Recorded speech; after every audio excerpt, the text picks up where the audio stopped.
Welcome to week 5 of Research Ethics. In week 5, you will have required activities that will consist of reviewing your readings for weeks 1, 2, 3, and 4. And that's going to be the material that will be covered in midterm number 1. You will also have 2 discussion questions this week. And through successful completion of your discussion exercises, the review of all your readings between week 1 through week 4, you will be able to reinforce all the learning objectives from the previous weeks.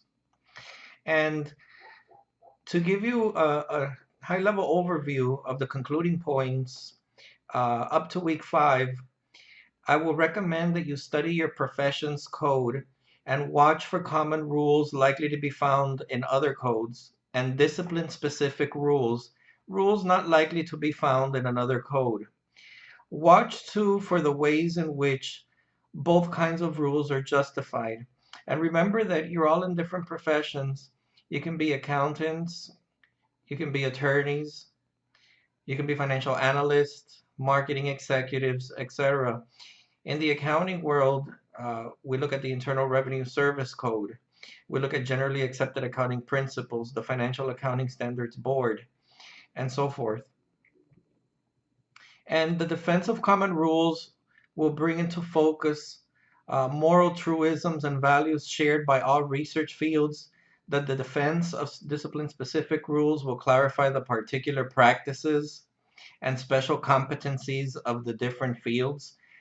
Ask yourself whether your code does a good job of giving reasons for its rules. If your professional society is considering whether to revise its code, encourage it to answer some questions of what makes your field unique, what intuitive level rules reflect that uniqueness, and is it the case that aggregate happiness is more likely to be maximized if members internalize those rules? Those charged with writing or revising a code might reasonably aim at providing not a complete guide with answers for every specific question, but a general and coherent statement of the fundamental values to which the profession is committed. Remember also that you have the midterm exam and it's a little bit different from the other assignments that you've had in the previous weeks.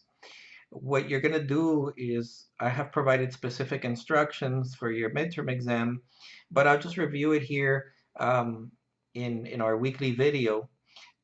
So just to reinforce those instructions. And what you're going to do is you're going to choose any of the previous assigned case studies from weeks 1 through 4, where you will prepare a short PowerPoint presentation, and it's going to be voice recorded. Make sure it's 15 minutes. You're recording yourself, and verbally describe the ethical issues that were discussed in that case study.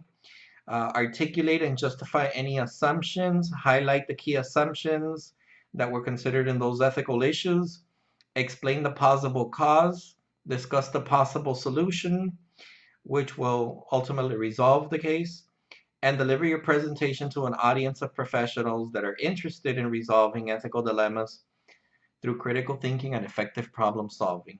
I think this is an exciting week for you. Good luck. If you have any questions, feel free to reach out to me.